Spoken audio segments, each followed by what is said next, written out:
cách ăn trứng mới, cách ăn trứng mới. Nó ăn này xong rồi nó ăn hết một quả, nó bảo ngon, không có đòi ăn quả nữa. Mà nhìn nó ăn này, ôi trời ơi.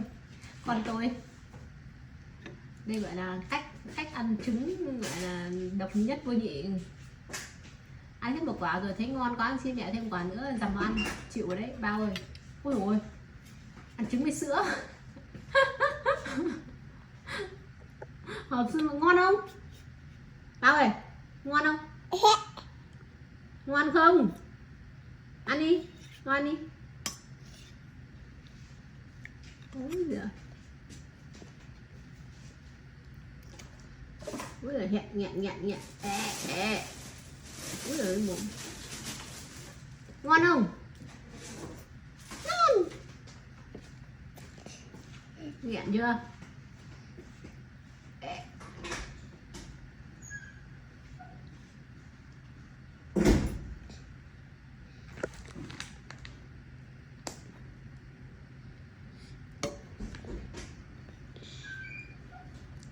Nghẹn đấy.